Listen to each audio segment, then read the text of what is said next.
이강민의 잡지사 8월호 16번째 페이지. 여러분, 오늘 하루 단백질 잘 챙기셨습니까? 운동을 하든 안 하든 요즘 단백질에 대한 관심이 굉장히 높습니다. 프로틴 음료부터 단백질 쿠키 같은 대체 식품들도 참 다양하게 나오고 있는데요. 자, 그래서 오늘은 단백질에 대한 기본 지식부터 또 어떻게 하면 건강하게 우리가 단백질을 잘 챙길 수 있는지 알아보기 위해서 스포츠 영양사십니다. 우수 영양사님을 이 자리에 모셨습니다. 어서 오십시오. 네, 안녕하세요. 반갑습니다. 네, 반갑습니다. 네. 우수가 본명은 아니신 것 같은데 간단히 자기소개를 부탁드릴까요? 네, 안녕하세요. 저는 일산의 우수 에듀케이션이라는 곳에서 영양학을 가르치고 있는 영양사 이옥입니다. 원래 본명은 이호욱이고요. 예. 발음이 좀 어려워요. 이호욱. 네, 좀 제가 그러네.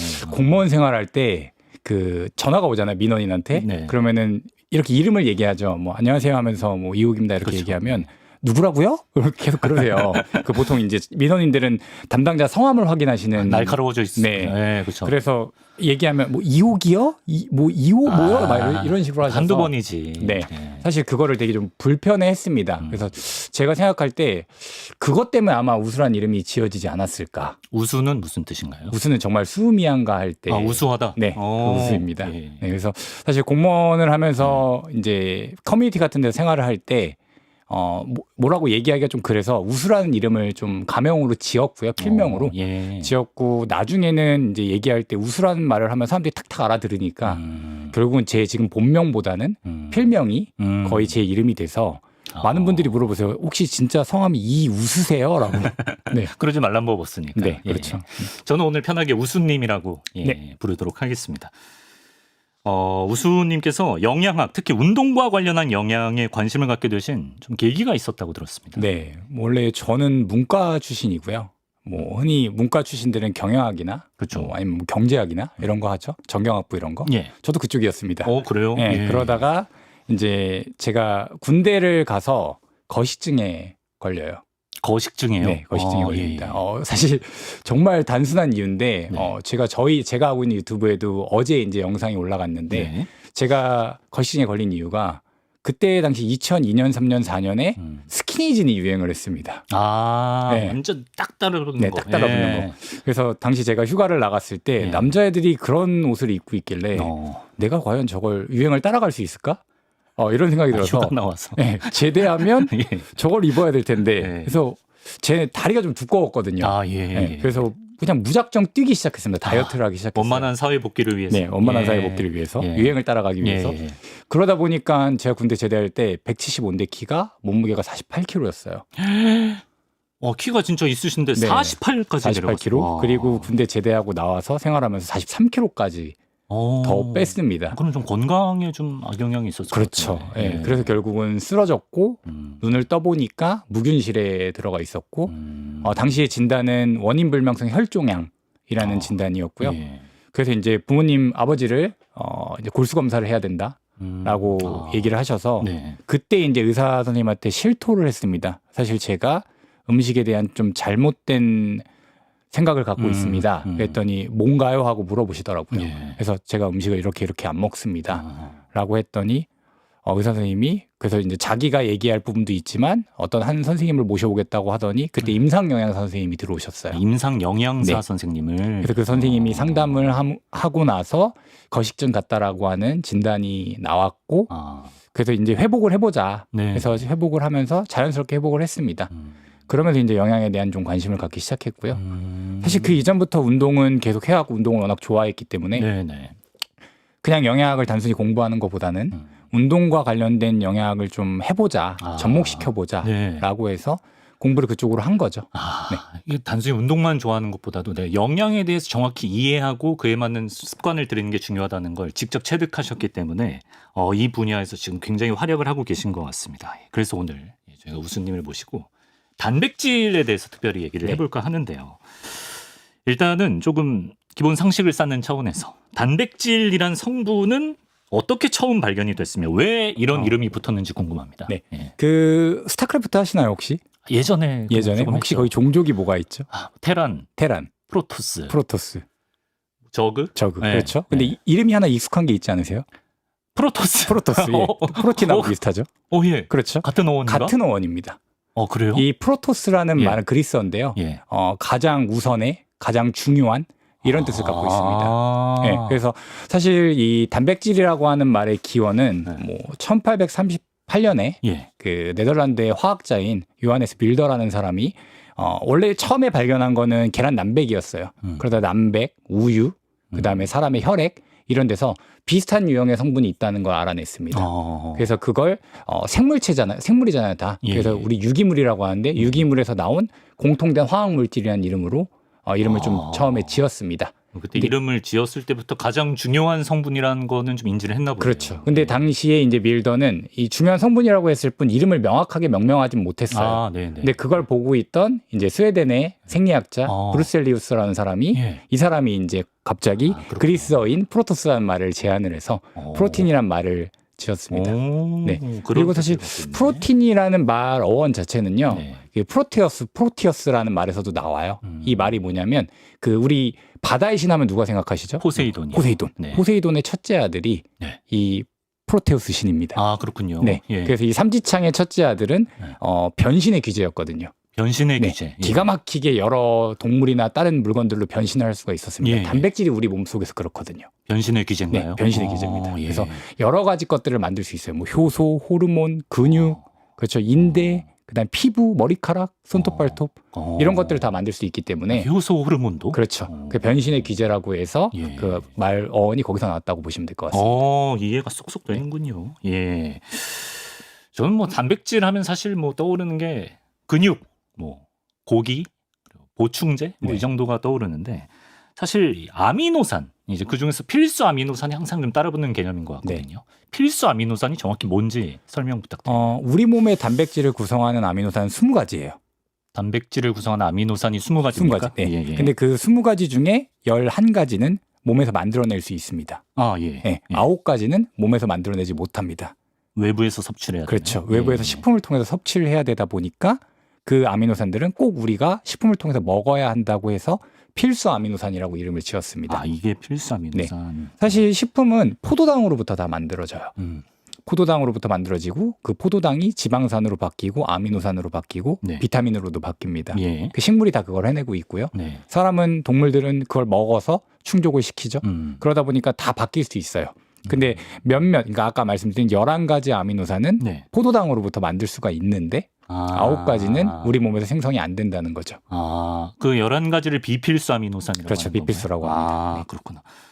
9가지는 그럼 음식이든 뭐 보충제든 따로 무조건 섭취를 해야 네, 우리가 맞습니다. 충족시킬 수가 있는 거고. 예.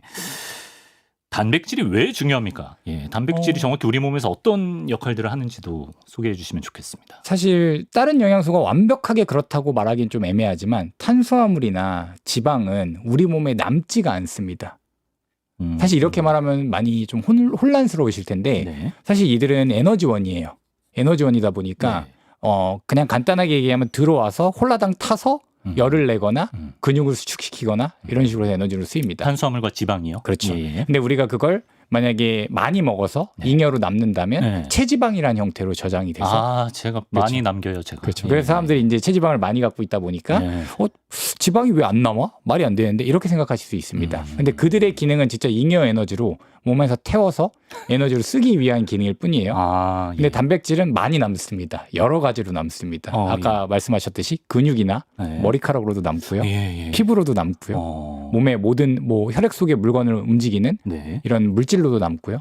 가장 대표적인 게 그 우리 적혈구 있죠? 네네. 그 안에는 헤모글로빈이라는 단백질이 있어요. 그것도 네. 단백질. 그렇죠, 단백질이죠. 예. 산소를 운반시키는 역할을 합니다. 산소는 물에 잘 안 녹아요. 그래서 그 헤모글로빈이 없으면 우리는 산소가 없어서 죽습니다. 그렇죠. 그렇죠. 근데 그게 헤모글로빈이 단백질입니다. 단백질이구나. 네. 그리고 우리가 뭐 아프거나 이럴 때 면역체라고 그러죠. 백혈구들. 예. 여러 종류가 있습니다. 한 300여 종이 있어요. 이 백혈구들 다 단백질입니다. 단백질 없으면 병 걸리겠네요. 그렇죠.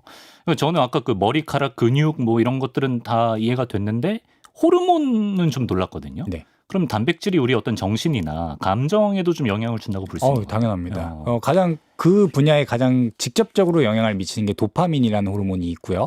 예. 그다음에 세로토닌이라는 호르몬이 있습니다. 세로토닌. 네. 이 세로토닌은 되게 중요한 호르몬인데 행복하게 해주는. 그렇죠. 행복 호르몬이기도 하고 아니면 만족 호르몬이기도 하고요. 예. 포만감을 느끼게 만드는 호르몬이기도 합니다. 네네. 그래서 이 세로토닌은 아미노산 트립토판으로부터 만들어져요.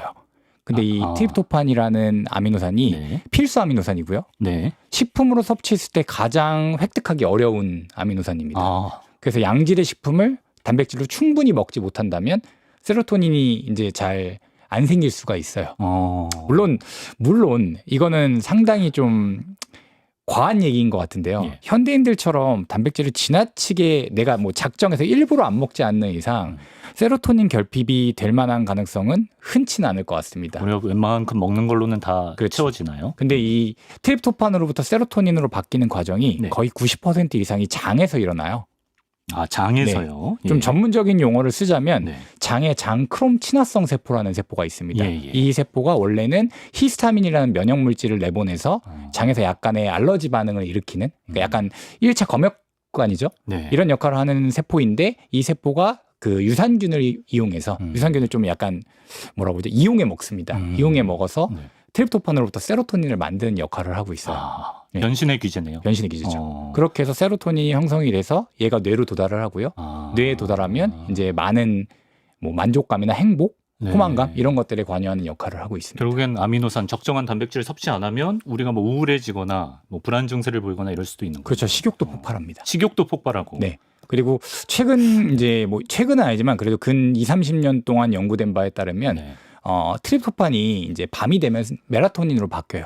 많이 들어보셨죠? 멜라토닌으로? 수면 호르몬. 예. 네. 이 멜라토닌으로 전환이 돼요. 네. 그래서 밤이 되면 세로토닌 농도가 쭉 떨어집니다. 네. 그럼 우리는 밤이 되면 될수록 포만감을 느끼기 어려워져요. 같은 그렇죠. 동량의 음식을 먹었을 때. 그렇죠. 예. 그래서 사실 옛날 사람들은 해가 지면 잤으니까 걱정할 필요가 없는데 우린 깨 있으니까 그렇죠. 배달 어플 켜는 거예요. 그렇죠. 배달 어플 켜고 24시간 편의점 털고 맞습니다. 그렇게 설명이 되는구나. 네. 선생님, 근데 제가 듣기로는 그 요새 한창 인기인 비만 치료제 있잖아요. 위고땡. 네. 그것도 좀 단백질 기반의 의약품이라고 들었는데 맞는 맞습니다. 얘기인가요? 네, 맞습니다. 뭐 어떤 원리인가요? 사실 이제 아미노산이 여러 개가 합쳐지면은 네. 펩타이드라고 부릅니다. 예. 뭐 정식 용어로는 펩타이드, 펩티드 이렇게 부르는데 네. 얘들이 이제 길이가 되게 길어져요. 그러다 보면 이렇게 꾹입니다. 그래서 원형 모양이 됐을 때 비로소 단백질이 되는데 이 위고비라고 하는 거는 그 펩타이드 물질입니다. 예. 그 펩타이드 물질을 처음 개발했고요. 네. 그다음에 그 개발한 다음에 처음 제가 기억하기로는 개발했던 게 리라글루타이드일 거예요. 그게 아마 이제 싹센으로 팔았던 노보노디스크에서 예, 팔았던 예. 그 제품이고 예. 그 제품은 이제 혈액에 들어오면 빨리빨리 이제 가위질을 당합니다. 가위질을 당한다는 건 기능을 잃어버린다는 얘기죠. 네. 그래서 우리 클리어런스라고 하는데 이제 제거율이죠. 예. 제거 속도가 되게 빨라요. 그래요. 네. 그래서 효과가 거의 없다 보니까 네. 이제 노보노디스크에서 좀 고민을 했겠죠. 네. 야, 이거 좀 오래 남아 있어야 효과를 볼 그렇죠, 텐데. 그렇지. 네. 그래서 이제 그 뒤에다가 네. 뭔가 기리가 긴 걸 딴 걸 달거나 네. 보통 이제 지방을 답니다. 지방산을 달거나 네. 아니면 캡슐로 포장을 하는 거죠. 이렇게 이렇게 포장을 해서 내보내는데 네. 예를 들면 어떤 회사는 캡슐로 포장을 했고요. 어떤 회사는 지방산을 달아서 길이를 바꾸고 해갖고 자기들만의 특허를 낸 거죠. 근데 그게 어떻게 식욕을 저하시킬 수가 있는 거죠? 사실 이 성분은 네. 정확히 얘기하면 단백질 자체만 먹어도 인슐린이라는 호르몬이 분비가 조금씩 돼서 예. 식욕이 어느 정도 제한은 됩니다. 근데 사실 이 성분은 거의 장의 말단에서 나와요. 장의 말단. 말단. 네. 인슐린이요? 아니요. 이 GLP-1이라고 예, 하는 예. 이 위고비의 주요 성분입니다. 네네. 그래서 사실 우리는 이 성분들을 인크레틴이라는 호르몬을 불렀어요. 네. 그 호르몬 두 가지가 있는데 제일 먼저 보는 게 지금 GLP-1이라는 성분, 글루카곤 라이크 펩타이드 1이라고 합니다. 네, 많이 그래서 들었습니다. 이 성분이고 또 하나는 이제 GIP라는 성분입니다. 글루코즈 디펜던트 인슐리노트로픽 펩타이드 호르몬. 예. 이름 되게 길죠? 그러네요. 그래서 포도당 의존성 인슐린 분비 호르몬이라고 합니다. 근데 사실 지금 위고비까지는 GLP-1만 이용합니다. 근데 예. 얼마 전에 출시한 마운땡은 이 두 가지를 다 활용하는 제품입니다. 그럼 더 저하 효과가 있는 거예요? 그렇죠. 이 두 가지 성분은 다 이제 소장의 말단 맨 마지막 부인 회장에서 분비가 회장. 되고요. 예. 회장 입장에선 이런 거예요. 우리가 영양분을 먹으면 위부터 그리고 십이지장 네. 그리고 중간에 공장이라고 하는 이 소장의 중간 부분에서 거의 다 흡수를 합니다. 예. 근데 영양분이 회장까지 왔어요. 네, 내려왔어 그럼, 끝까지. 그럼 회장 입장에선 너 많이 먹었구나. 예. 너 많이 먹었으니까 영양분이 여기까지 오는 거구나. 예. 그래서 그만 먹게 해야겠다. 포만감을. 그렇죠. 내보내는 거죠. 회장까지 다 해야 포만감이 생기는구나. 그렇죠. 그래서 이거를 연구한 집단에서는 예. 원래 이 처음 연구한 게 덴마크였어요. 예. 노보노디스크가 덴마크에 네, 있습니다. 그쵸. 그렇죠. 네. 그래서 덴마크에 이제 제가 알기로는 코펜하겐 대학에서 이 연구를 했고요. 네. 그때 어떤 영양분이 이 회장까지 가장 전달이 돼서 이 GLP-1이라는 물질, 인크레틴들을 많이 분비하냐? 지방이었어요. 아, 지방이에요? 지방이었어요. 네. 그래서 요새 이제 뭐 이런 얘기도 많이 하죠. 올리브유가 이 위고비의 효과를 가진다. 올리브유 많이 먹으면 위고비 포만감을 효과를 가진다. 느낀다. 그래서 공복에 뭐 양질의 올리브유를 먹으면 저는 왜 그게 양질을 얘기하는지 정확하게 모르겠습니다. 근데 양질의 올리브유를 먹으면 그런 위고비와 똑같은 효과를 가진다라고 많은 분들이 시도를 하고 계시죠. 아, 관리하는 분들이 근데 올리브유 많이 드시더라고요. 그렇죠. 아예 근거 없는 얘기는 아닙니다. 네. 지방도 그런 효과가. 네, 지방도 그런 효과가 있고, 단백질도 약간의 효과가 있고요. 탄수화물은 있으나 사실 거의 다 위에서 커트당하기 때문에. 네, 그래서 한국 사람들이 워낙 탄수화물을 많이 먹잖아요. 그렇죠. 네, 그러다 보니까 저는 항상 좀 주장하는 게 탄수화물 섭취를 좀 많이 줄이고 양질의 지방 섭취를 해라. 네, 그래서 저는 항상 이제 강의할 때도 그렇고 유튜브에서도 그렇고 적탄 건지라는 얘기를 하거든요. 탄수화물 적게. 적당한 탄수화물과 건강한 지방을 섭취해라. 아, 적당한 탄수화물과 건강한 지방. 네, 저탄고지도 아니고 케톤식이도 아니고 카니보어도 아니고 적당한 탄수화물. 적탄 건지 네. 예, 새겨두시고 다시 단백질로 돌아오겠습니다. 그럼 단백질은 하루에 어느 정도가 적정 섭취량이라고 봐야 될까요? 좀 쉽게 기억할 수 있는 공식이라든지 이런 게 있으면. 그래도 단백질에 대한 연구가 되게 많이 되어 있다 보니까요. 그 각각의 기관들에서 단백질 섭취량을 딱 정해놨습니다. 그래서 WHO 세계보건기구는 0.825g 체중 킬로그램당. 이게 어느 정도지? 0.825g이면요. 사실 제 생각은 그냥 뭐 한 끼에 자기 눈에 보이는 고기나 생선, 계란 이런 게 조금이라도 보이면 채워집니다. 0.82g 진짜 적게 느껴져서 뭐 쉽게 채울 것 같은데. 아침에 뭐 써모땡 샌드위치 하나 먹고 점심에 그냥 근처 뭐 식당에서 아무 밥 먹고 혹은 급식 같은 거 먹고요. 그다음에 저녁에 집에 가서 고기나 계란, 생선 같은 거 좀 먹는다. 0.85는 충족됩니다. 그렇군요. 네, 그러니까 일반적인 사람이 정상적인 식사만 하면은 단백질이 신경 쓰지 않아도 그 정도는 충족이 됩니다. 제육볶음 매일 먹으면 단백질 섭취 끄떡 없냐고 물어보네요. 끄떡 없습니다. 제가 많이 먹어서 남자들의 가장 주요한 1위 식품 제육볶음. 네, 맞습니다. 근데 그걸 몇 끼니 드셔야 합니다. 몇 끼니 먹어요, 제육볶음. 몇 끼니. 그래서 몇 끼니 제육볶음을 먹을 수는 없으니까 뭐 어떤 끼에는 돈가스 먹고 어떤 끼에는 제육볶음 먹고 어떤 끼니에는 뭐 계란볶음밥 먹고 이런 식으로 하면은 0.825는 당연히 충족된다는 겁니다. 근데 우리나라 한국영양학회에서는요 0.91g을 먹으라고 하고 있어요. 좀 높게 잡네요. 네, 이유는 아무래도 한국 사람이 쌀을 주식으로 하다 보니까 단백질 섭취량이 좀 많이 부족합니다. 근데 의료 계통에서는요 1.0에서 1.2g 정도 먹으라고 그래요. 의료 계통에서는 더 높게 잡네요. 네, 왜냐하면 이 근육 유지나 이런 걸 위해서는 좀 더 먹을 필요가 있고 영양학계도 이 말에 동조를 합니다. 그렇군요. 그래서 1.0에서 1.2g 정도를 먹으라고 하고 있고요. 운동을 매일 얼마큼 하느냐에 따라 좀 다르긴 하겠지만 운동량이 늘어날수록 단백질이 에너지 원인으로 많이 쓰입니다. 그러다 보니까 점점 늘어나겠죠. 그래서 운동 선수들이나 운동을 많이 꾸준히 하시는 분들은 한 1.4g에서 2.0g 사이에서 왔다 갔다 거린다고 보시면 될 것 같아요. 의료계 기준 채우려면 또 막 그냥 가만히 있는다고 채워지는 또 않겠네. 그렇죠. 그리고 뭐 요새 사람들은 이제 다이어트 관련해서 많이들 물어보시니까 좀 다이어트 관련해서 그 정해주는 걸 좋아하잖아요. 그렇죠. 얼마큼 먹어라 딱 시키는 대로 하는 게 제일 편하죠. 그렇죠. 그래서 보통 저는 체중을 올릴 때는 체중을 증가시키는 목표일 때는 체중 킬로그램당 1.6g. 킬로그램당 1.6g. 1.6g이요. WHO 권장량의 2배죠. 그렇죠. 그리고 체중을 감량 중이라면 목표 체중 곱하기 2.2g. 목표 체중 곱하기 2.2g? 예, 2.2g. 이 정도를 보통 권고를 드립니다. 제가 예를 들어서 70kg으로 가고 싶으면 곱하기 2.2를 하라고요? 그렇죠. 70 곱하기 2.2? 네. 근데 뭐 예를 들어 내가 지금 100kg인데 목표 체중이 70kg이면 좀 안 맞잖아요. 그렇죠. 그래서 한 10kg, 마이너스 10kg를 기준으로 했을 때 2.2g 정도를 설정을 하면 거기다 뭐 신체 활동, 근육 운동이나 유산소 운동 같은 걸 하신다면 근육을 최대한 지켜가면서 보존하면서 체지방을 깎을 수 있을 것이다. 이렇게 기억하면 쉽겠네요. 감사합니다. 그 나이가 들수록 단백질 섭취가 더 중요하다 이런 말도 많이 들어봤는데 일리가 있는 말인가요? 그 동화 저항이라는 말 들어보셨나요? 아니요, 동화 저항. 이렇게 설명해야 될 것 같아요. 동화라고 하는 거는요. 작은 물질 갖다 큰 물질을 만드는 과정. 예를 들어 아미노산 갖고 단백질을 만드는 과정. 네. 이와는 반대로 단백질을 아미노산으로 부수는 과정. 네. 동화 저항이라고 하는 건 네. 결국은 뭔가 덩치가 큰 고분자 물질을 만드는 걸 못한다는 얘기입니다. 저항이니까. 그렇죠. 예. 우리는 살면서 계속 세포를 만들고요. 네. 계속 세포를 죽여요.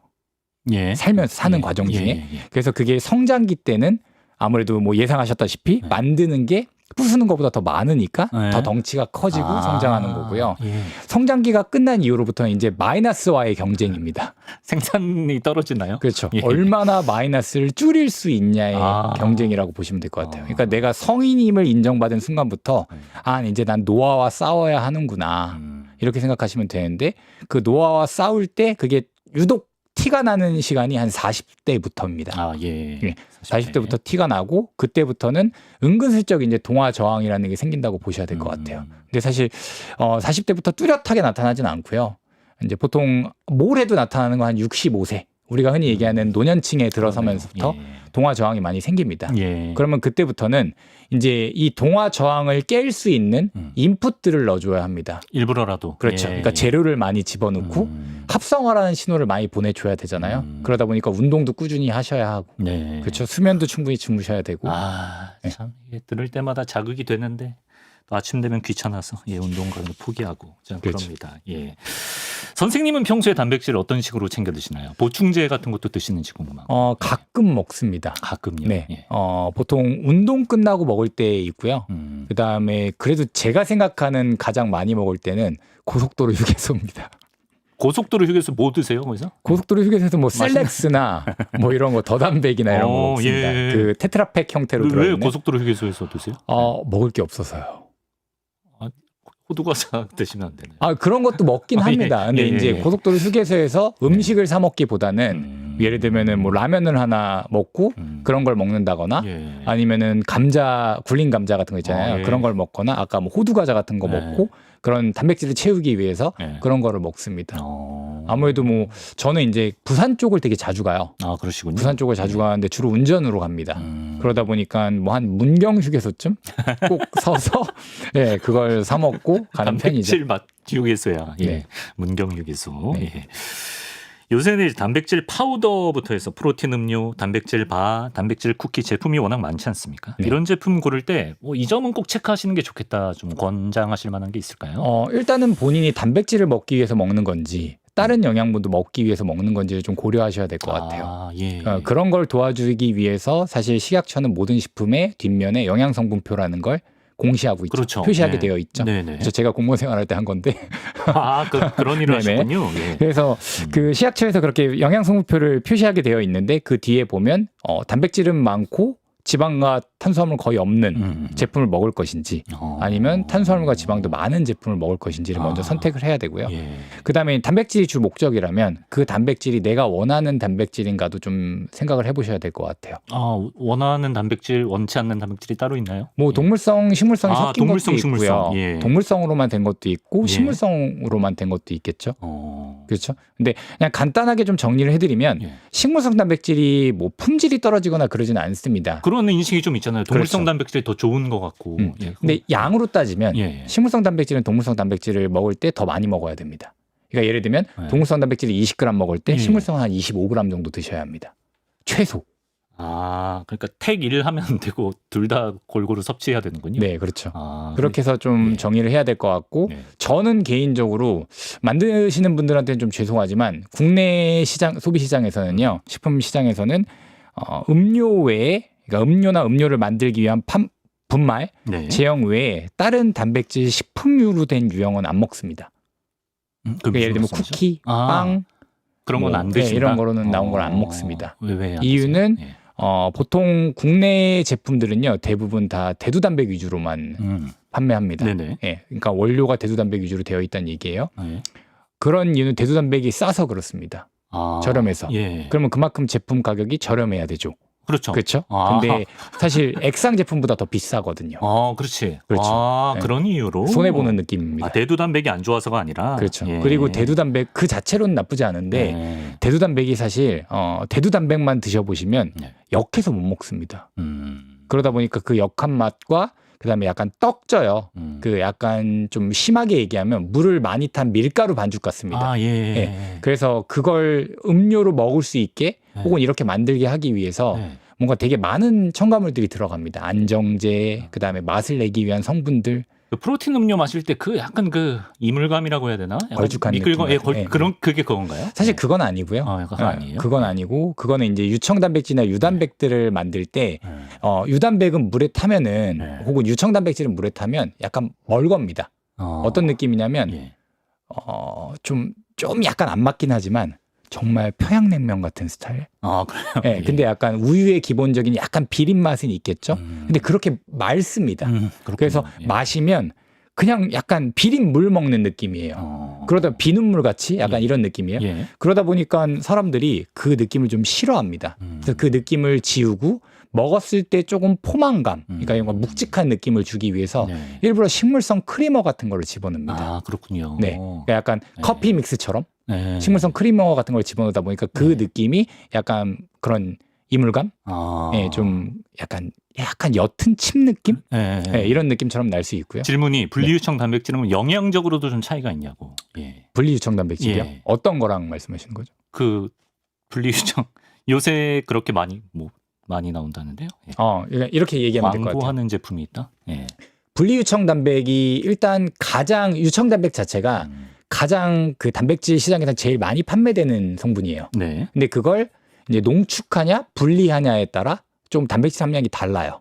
농축하면 단백질 함량이 한 80%. 대신 유당이라고 하는 성분이 들어가 있습니다.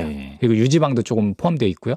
근데 그걸 분리해서 분리 유청 단백, 아까 WPI라는 게 되면은 한 90% 정도의 단백질 함량이 들어가고요. 얘는 유지방과 유당이 거의 없습니다. 그러면 우리가 이제 WPC라고 하는 아까 농축과 WPI는 분리라는 걸 나눠 먹는 이유는 거의 순전히 유당 때문에 그래요. 그러네. 우유 먹고 배탈이 나거나 설사하거나 배에 가스 차거나 이거 유당불내증이라고 하거든요. 그럼 이 유당불내증이 있다면 WPC를 먹으면 농축 유청 단백을 먹으면 100% 불편합니다. 그렇죠. 그래서 이제 분리를 먹는 거죠. 그래서 이제 국내는 워낙 그런 사람들이 많다 보니까 처음에는 이제 큰 업체들이 대부분 다 분리 유청 단백을 썼습니다. 아, 그렇구나. 네. 근데 이 녀석 가격이 지금 거의 작년, 재작년에 대비해서 2배로 올라갔어요. 아, 그래요? 네. 그러다 보니까 제조사들이 슬슬 꼼수를 부리기 시작합니다. 어떤 식으로? 워낙 비싸다 보니까 은근슬쩍 분리 유청 단백이 아니고 이름이 비슷한 분리 우유 단백을 넣어서 팔기 시작했어요. 분리인데 우유가 들어가면 말짱꽝 아닌가요?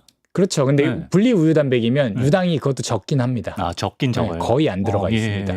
대신 이제 아까 말씀드렸다시피 물성이 좀 많이 짙어집니다. 끈적해집니다. 부피는 줄어듭니다. 그래서 뭐 예를 들면 한 업체를 얘기하긴 그렇지만 셀렉스가 두 종류가 있어요. 한 종류는 좀 덩치가 큽니다. 한 종류는 덩치가 더 작습니다.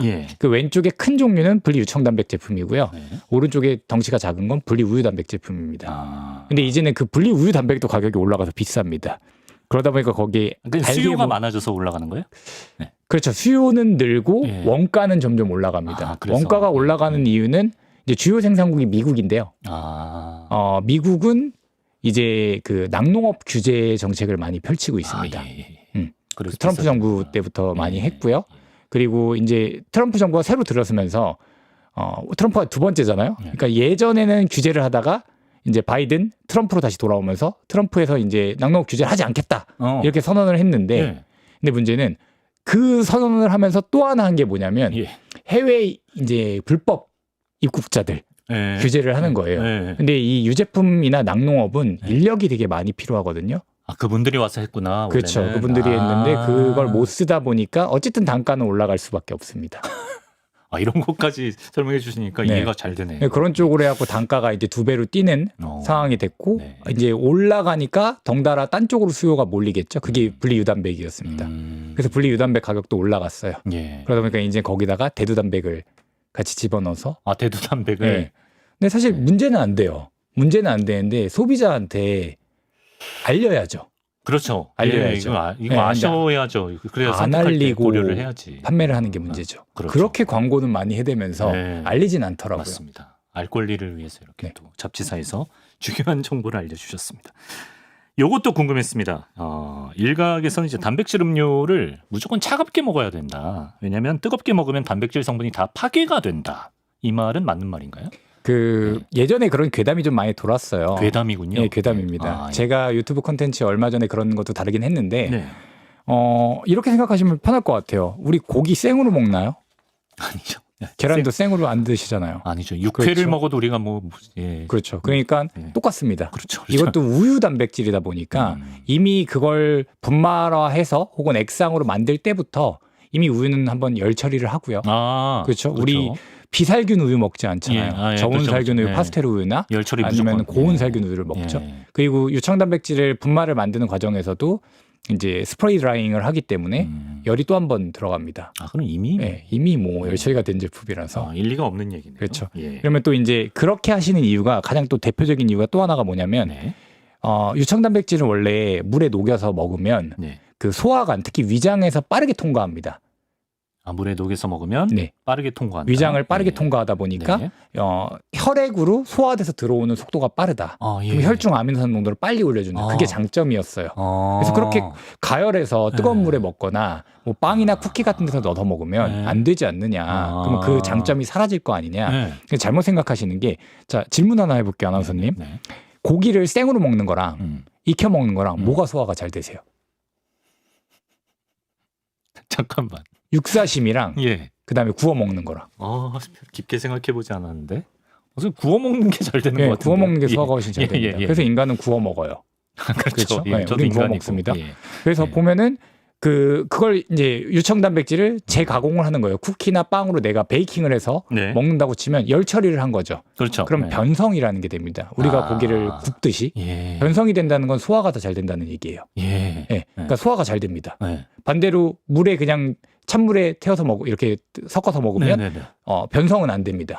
대신 위장관은 빨리 통과하죠. 그렇죠. 그러니까 장단점이 있는 거예요. 얘는 위장관은 빨리 통과하고 소화는 느리다.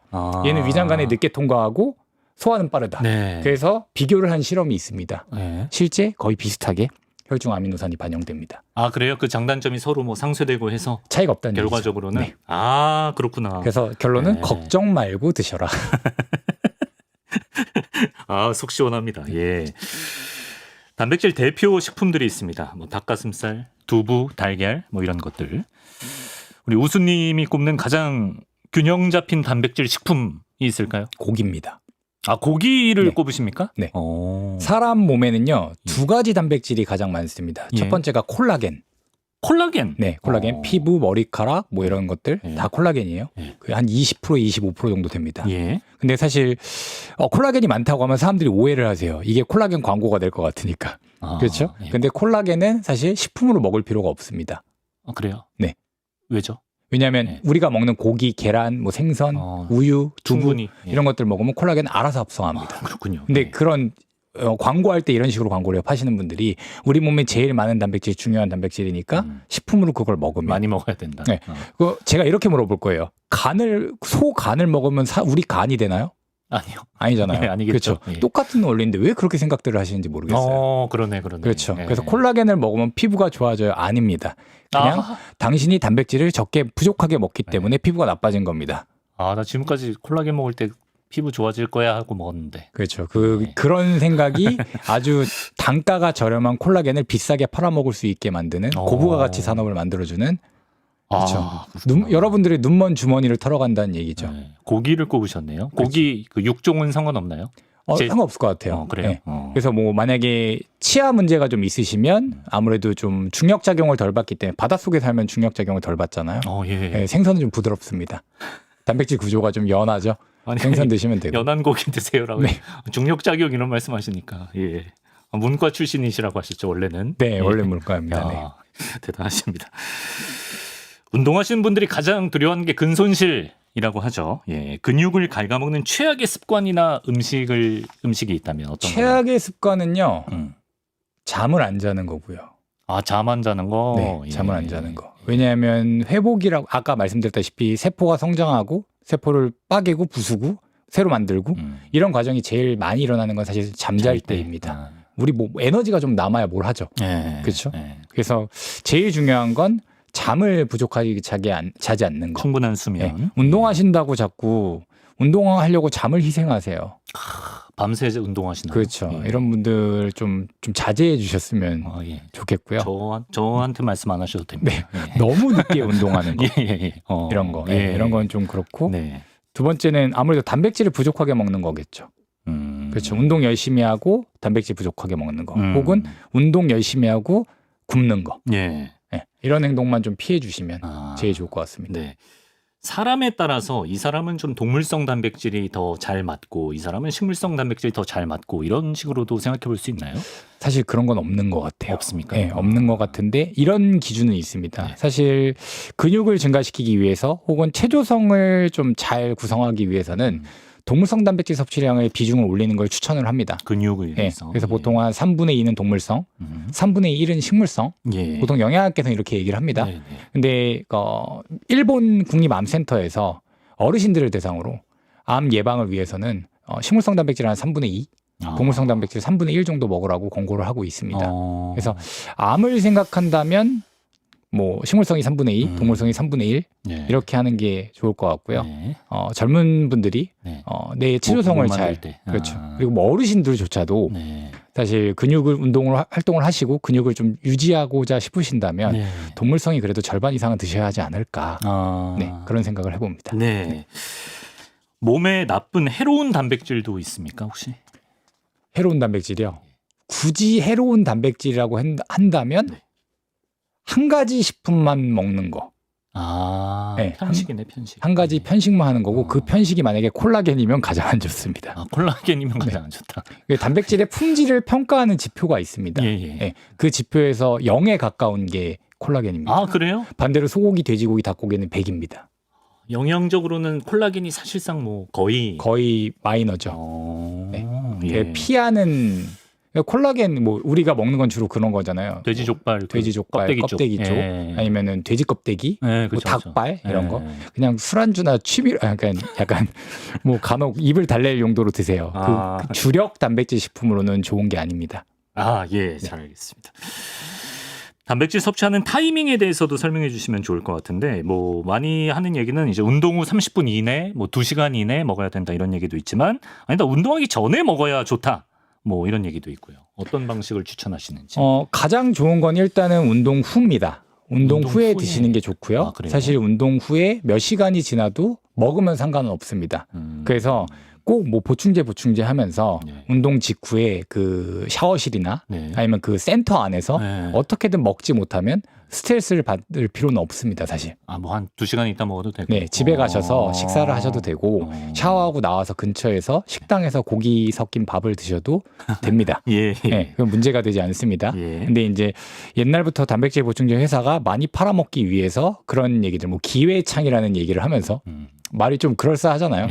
운동 직후에 그걸 단백질 보충제를 먹으면 광고도 항상 피트니스 클럽에서 마시잖아요. 근육이 더 빨리 자라는 그런 기회창이다 이런 식으로 얘기하는데 거짓말이고요. 그런 얘기보다는 어쨌든 운동 끝나고 보충제를 먹던 고기를 먹던 계란을 먹던 무조건 드셔라. 무조건 운동 드셔라. 후가 좋다 어쨌든. 네. 그게 우선이고요. 만약에 그거 운동 후에 먹는 거를 충족을 시킨다면 운동 전에 한 2-3시간 정도 전에 먹는 거. 운동 후도 충족이 됐다면 운동 전 2-3시간 전에 먹는 것도 좋다. 네. 운동 직전에 드시고 가시는 분들이 있는데요. 저는 그건 말립니다. 그건 좋지 않습니까? 네, 그건 운동도 제대로 안 되고 소화관에도 안 좋습니다. 명쾌하게 알려주시니까 너무 좋다. 예. 근력 운동 말고 뭐 러닝 같은 유산소 후에도 섭취해 주는 게 좋은 거죠? 네, 그렇습니다. 러닝도 운동입니다. 근육을 쓰는 운동이고요. 더 많은 근육을 씁니다. 운동을 하지 않는 사람들은 뭐 운동을 하면 좋겠지만 잘 하지 않는 사람들은 단백질 섭취하면 좋은 시간대가 있나요? 뭐 아침, 점심, 저녁 이런 식이라든지. 사실 섭취하기 제일 좋은 시기는 매 식사 때마다 드셔야 해요. 사실 제일 중요한 건 한 번에 많이 먹는 게 아니고요. 우리나라 국민들을 보면요. 우리나라 국민의 한 30-40% 정도가 아침 결식입니다. 아침을 안 드십니다. 거르죠. 그리고 점심은 대부분 회사 근처에 식당들에서 뭐 짬뽕이나 아니면 뭐 칼국수. 음주를 많이 하다 보니까 그런 식으로 많이 드시고요. 저녁에 또 음주를 하면서 고기나 회 이런 거로 단백질을 많이 섭취하십니다. 그런 경우 많죠. 그래서 단백질은 고기 먹으면 돼라고 했더니 나 어제 저녁에 삼겹살 3인분 먹었어 이러면서 이렇게 단백질 안 부족해라고 생각을 하시는 거죠. 그렇죠. 그게 왜 차이가 있지? 고작 하루 내에서 그냥 일정량만 채우면 근데 그게 예. 습관이잖아요. 습관이니까. 네, 매일 그렇게 살 거 아닙니까? 그렇지. 그렇죠. 다른 파생적인 부작용이 또 많으니까요. 그렇죠. 예. 네. 맞습니다. 자, 근데 이제 뭐든 또 지나치게 과하면 또 안 좋은 거지 않습니까? 예. 못 만들려고 단백질 너무 많이 섭취하는 것도 좀 구체적인 영향을 주는 부작용 같은 게 있을까요? 너무 많이 먹으면 아무래도 네. 그 단백질은 질소라는 게 꼭 포함되어 있어요. 네네. 그 질소를 우리 몸에서 이제 떨궈낼 때 암모니아한 형태로 떨궈냅니다. 그 암모니아는 독성 물질이에요. 그래서 그걸 간이 요소라고 하는 요거로 바꿔줍니다. 예. 암모니아 2개를 합쳐서 참 희한하게 2개를 합쳐서 더 독이 적은 물질로 만들어냅니다. 요소가 돼요. 간의 신비죠. 그걸 혈액에 보내서 예. 소변으로 내보내는 작업을 해요. 네. 그럼 그건 또 신장이 포함되겠죠. 그렇죠. 간과 신장이 항상 이 일을 하고 있습니다. 근데 사실 이제 단백질 괴담 중에 하나가 단백질을 많이 먹으면 간이나 신장이 아작난다 이런 얘기를 하시는데 인과관계가 명확하지 않아요. 네. 즉 멀쩡한 사람한테 단백질만 많이 넣고 그런 일이 일어나냐? 아니요, 그렇지 않습니다. 근데 되게 복합적인 관계죠. 술도 먹을 거고, 그렇죠. 어떤 아파서 약도 먹을 거고, 맞습니다. 그렇죠. 뭐 잠도 잘 안 잘 거고, 운동도 너무 심하게 과하게 할 수 있고요. 그렇죠. 근데 만약에 예를 들어 어떤 집단적인 통계를 내려본다면, 단백질을 되게 많이 먹는 바디빌더들이 신장이 안 좋다면, 그러면은 단백질 파우더를 많이 먹는 게 신장이 안 좋다라고 하는 통계학적인, 그러니까 인과관계는 아니지만 상관관계로 좀 접근할 수가 있겠죠. 그렇죠. 근데 따지고 보면 바디빌더들의 상당수라고 하기는 좀 그렇고 일부는 약물이라는 걸 많이 씁니다. 그러다 스테로이드? 보니까 스테로이드 약물을 많이 씁니다. 그 외에도 여러 가지 약물을 많이 씁니다. 그러다 보니까 아무래도 신장에 데미지를 줄 요소들이 많죠. 그렇죠. 그러니까 그런 영향을 주는 요소들을 다 배제할 수 없는 상태에서 하는 실험들은요. 근거가 될 수가 없습니다. 의미가 좀 그래서 사실 단백질을 많이 먹어서 신장이 좋지 못하다, 간이 좋지 못하다라고 하는 건 명백한 근거는 될 수 없습니다. 그러네요. 하지만 현대인들이 워낙에 오래 살고 자연스럽게 노화가 되는 부분도 고려를 해야 되니까 단백질을 너무 과하게 먹지 않게끔 하는 건 분명히 필요합니다. 그래서 매 끼니 식사 때마다 한 고기 100g에서 150g 정도 식사를 체중에 따라서 하시는 것 정도는 큰 문제가 되지 않습니다. 근데 이제 보통 아까 말씀드렸다시피 저녁에 막 삼겹살 4, 5인분씩 먹는다고 이렇게 하면 문제겠죠. 돌아보게 됐네요, 스스로를. 뭐 단백질만 극단적으로 많이 먹고 지방 탄수화물을 안 하는 방식의 다이어트도 한때 유행을 했던 것 같은데 그거는 아까 적탄 건지라고 하셨으니까 좋지 않겠네요. 좋지 않죠. 뭐든지 적당히 골고루 섭취하시는 게 좋을 것 같습니다. 자, 이제 마칠 시간인데 끝으로 우리 구독자 여러분께 꼭 강조하고 싶은 핵심이라든지 조언이 있다면 말씀 듣겠습니다. 요새 이제 단백질이 워낙에 좋은 영양소로 간주가 되고 있고 또 단백질은 살 안 쪄 괜찮아라고 하는 밈처럼 도는 얘기가 있다 보니까 많은 분들이 단백질을 너무 믿어요. 근데 단백질도 그냥 탄수화물과 지방과 똑같이 영양소 중에 하나입니다. 단지 좀 특별한 기능이 있어서 우리 몸을 구성하는 영양소라는 거죠. 중요합니다. 탄수화물과 지방은 먹는 양이 정해져 있지 않는데 단백질은 정해져 있습니다. 그러다 보니까 그만큼만 충족시켜 주시면 돼요. 근데 많이 먹으면 좋지 않을까? 거거익선이라고 생각을 하시는 분들이 많습니다. 그러실 필요 없고요. 그렇게 먹으니까 뭐 건강에 해롭니 뭐 이런 말도 도는 겁니다. 그래서 부족해도 해롭고 너무 과해도 해롭습니다. 그래서 적절하게 매 끼니마다 조금씩 먹는 습관을 들이시는 게 가장 좋은 단백질 접근법이 아닐까. 그래서 그때 먹을 소스들, 근본들은 그게 파우더든 혹은 뭐 액상으로 나오는 거든 고기든 생선이든 계란이든 적절히 먹으면 적당히만 드시면 아무 문제가 되지 않으니 걱정하지 마시고 매번 적당한 양을 드실 수 있도록 접근을 해보시는 게 가장 좋은 단백질 섭취법이 아닐까 생각이 듭니다. 관심도가 높아질수록 괴담 같은 것도 많이 생기는 것 같아서 이렇게 짚어주시는 게 참 좋은 것 같아요. 혹시 단백질에게도 한마디 영상 편지 남기실 생각 있으냐고 저기 카메라 보시고. 이렇게 좀 얘기하고 싶은데 중요한 건 아는데 너무 나대지 마라. 사람들이 나대는 거 아닌가요? 사실 단백질이 좀 나대는 것 단백질이 같습니다. 나대요. 단백질이 너무 나대는 것 같습니다. 자중에 끝으로 남기셨고 스포츠 영사 우수님과 단백질에 대한 궁금증 아주 재미나게 풀어봤습니다. 선생님 말씀 고맙습니다. 감사합니다.